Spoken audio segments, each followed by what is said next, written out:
خواتین کی بیعت کس لحاظ سے ضروری ہے واضح کریں. وقرن فی بیوتکن کی روشنی میں واضح کریں.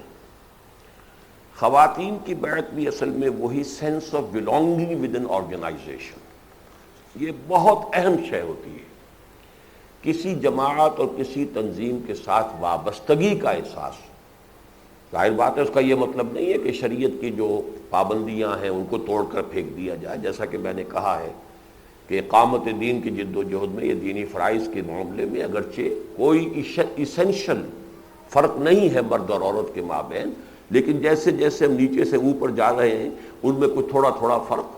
ایمان بالکل ایک ہوگا، اور ایمان کے اعتبار سے ولی اللہ ایک مرد بھی ہو سکتا ہے، ایک عورت بھی ہو سکتی ہے.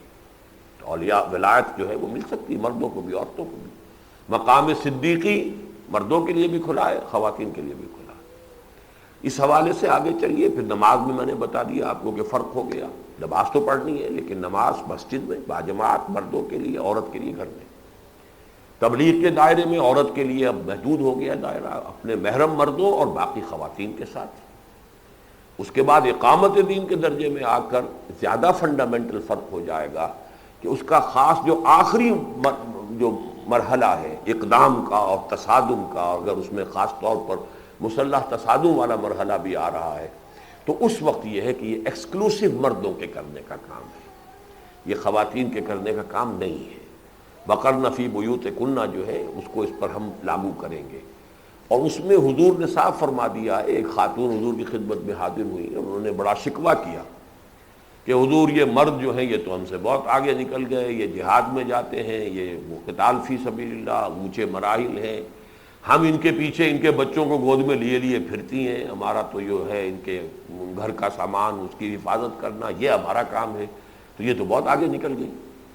تو حضور نے صحابہ کرام سے پوچھا کہ تم نے کبھی دیکھا کسی عورت نے اپنا مقدمہ، عورتوں کا مقدمہ اتنی خوبصورت انداز میں پیش کیا ہو؟ تو صحابہ نے کہا نہیں، یہ واقعتاً انہوں نے بہت عمدگی سے اپنی بات پیش کی.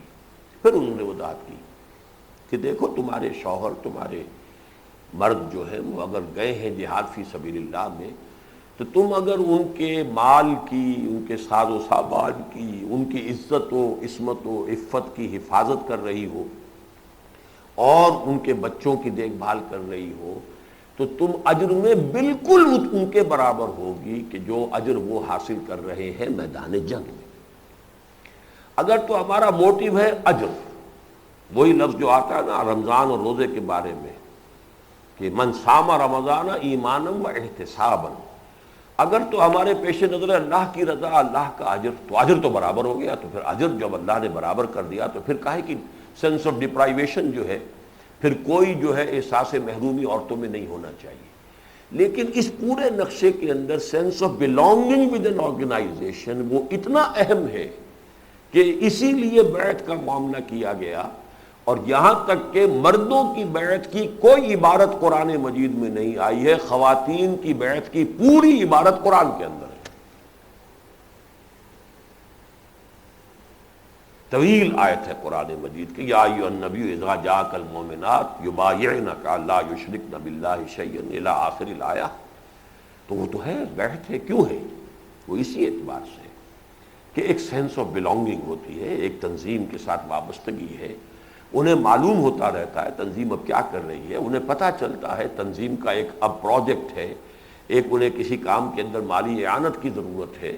وہ پھر انفاق کرتی ہیں، اپنے زیور دیتی ہیں، اپنا جو بھی ہے اپنا دلچسپیوں کو کم کرتی ہیں. وہ کیسے ہوگا اگر اس تنظیم کے ساتھ وابستگی نہیں ہے؟ انہیں پتہ کیسے چلے گا کہ تنظیم اس وقت کس صورتحال سے دوچار ہے، اور وہ تنظیم جو ہے اس کے سامنے اس وقت جو کام ہے اس کی اہمیت کیا ہے؟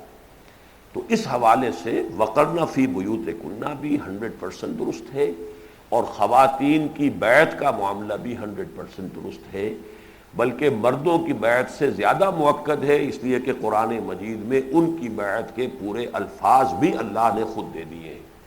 اور وقرن فی بیوتکن ولا تبرجن تبرج الجاہلیۃ الاولی اگر قرآن کی آیت ہے تو اسی طریقے سے بیعت والی آیت جو بھی ہے وہ بھی قرآن مجید ہی کی